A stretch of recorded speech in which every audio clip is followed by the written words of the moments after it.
Piece and joy. അസിസിലെ ഫ്രാൻസിസിൽ ആ ദൈവിക അനുഭവത്തിന് ശേഷം വലിയ മാറ്റങ്ങളാണ് സംഭവിച്ചത്. ഒരു യു ടേൺ ഫ്രാൻസിസിൻ്റെ ജീവിതത്തിൽ സംഭവിക്കുകയാണ്. അതുവരെ ബഹളം വെച്ച് നടന്നിരുന്ന ഫ്രാൻസിസ് ദീർഘനേരം പ്രാർത്ഥനയിൽ ചെലവഴിക്കാൻ തുടങ്ങി. സുഹൃത്തുക്കളോടൊപ്പം ആഹ്ലാദിച്ച് രാത്രി മുഴുവനും തെരുവീതികളിലൂടെ പാട്ടുപാടി നടന്നിരുന്ന ഫ്രാൻസിസ് നിശബ്ദതയിലേക്ക് പിൻവാങ്ങി. ഇതൊരു വലിയ ഒരു യു ടേൺ ആയിട്ട് നമുക്ക് കാണാൻ സാധിക്കും. ബഹളം വെച്ച് നടന്നവൻ, ആഹ്ലാദ തിമർപ്പിൽ നടന്നിരുന്നവൻ ശാന്തനായി, നിശബ്ദനായി.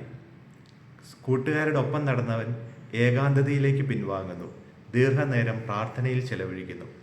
മറ്റൊരു വ്യത്യസ്തത നമുക്ക് കാണാൻ സാധിക്കുന്നത്, കൂട്ടുകാരോടൊപ്പം ആഘോഷ തിമർപ്പിൽ വിരുന്ന് നൽകിക്കൊണ്ട്, വിരുന്നെല്ലാം കൂട്ടുകാർക്ക് വേണ്ടിയിട്ട് പണമെല്ലാം ചെലവഴിച്ചുകൊണ്ട് വിരുന്നൊരുക്കി നൽകിയിരുന്ന ഫ്രാൻസിസ് പിന്നീട് വിരുന്ന് നൽകിയത് അസീസിയിലെ ദരിദ്രർക്ക് വേണ്ടിയിട്ടാണ്. പീക്ക പ്രൊഫി, ഫ്രാൻസിസിൻ്റെ അമ്മ, ഒത്തിരി സന്തോഷത്തോടെ ഇതിനെ നോക്കിക്കണ്ടു. തൻ്റെ വീട്ടിൽ അപ്പനുണ്ടാക്കി വെച്ചിരിക്കുന്ന സമ്പത്തും ഫ്രാൻസിസ് അധ്വാനിച്ചുണ്ടാക്കിയ സമ്പത്തും ഒക്കെ ചെലവിടുന്നത് ദരിദ്രർക്ക് വേണ്ടിയിട്ടായി. ഫ്രാൻസിസിൻ്റെ മനസ്സിൽ അങ്ങനെയൊരു ആശയം ഒരു പക്ഷേ തോന്നിയിരിക്കാം. നിങ്ങൾ വിരുന്ന് നൽകുമ്പോൾ തിരികെ നിങ്ങൾക്ക് നൽകാൻ ഇല്ലാത്തവരെ വിളിച്ച് വിരുന്ന് നൽകുവാനുള്ള സുവിശേഷ ആഹ്വാനമായിരിക്കാം ഫ്രാൻസിസിനെ അതിലേക്ക് നയിച്ചത്. എന്നിരുന്നാലും നമ്മൾ കാണുന്നത്, ദൈവിക അനുഭവം ഉണ്ടായിക്കഴിഞ്ഞപ്പോൾ ഒരു തിരിഞ്ഞ നടത്തം ഫ്രാൻസിസിൻ്റെ ജീവിതത്തിൽ സംഭവിക്കുക.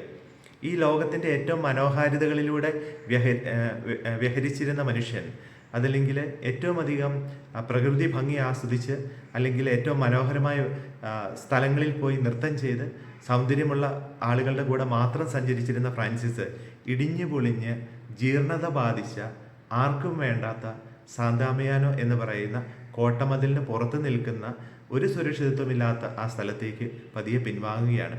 ദീർഘനേരം അവിടെ പ്രാർത്ഥനയിൽ ചിലവഴിക്കുകയാണ്. ചിലപ്പോഴെങ്കിലും നമ്മുടെ ജീവിതത്തിൽ ഇത്തരം മാറ്റങ്ങൾ ആവശ്യമാണ്.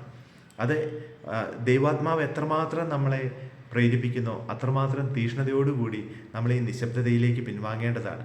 ചിലപ്പോഴെങ്കിലും എന്ന് പറഞ്ഞത് അത് വല്ലപ്പോഴും എന്നുള്ള അർത്ഥത്തിലല്ല. ജീവിതത്തിൽ വിഭജിക്കപ്പെടേണ്ട സമയം ഇങ്ങനെയാണ്. സഹോദരങ്ങളോടൊപ്പമായിരിക്കാൻ നമ്മൾ സമയം കണ്ടെത്തണം, കുടുംബാംഗങ്ങളോടൊപ്പമായിരിക്കാൻ സമയം കണ്ടെത്തണം, ദൈവത്തോടൊപ്പമായിരിക്കാനും സമയം കണ്ടെത്തണം.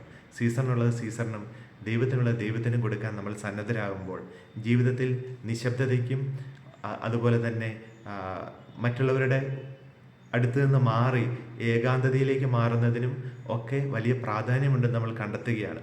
ശാന്തനാവുക, ഞാൻ ദൈവമാണെന്നറിയുക എന്ന തിരുവചനം ആ സമയത്ത് ഒരനുഭവവും അഭിഷേകവുമായിട്ട് നമ്മളിൽ നിറയും.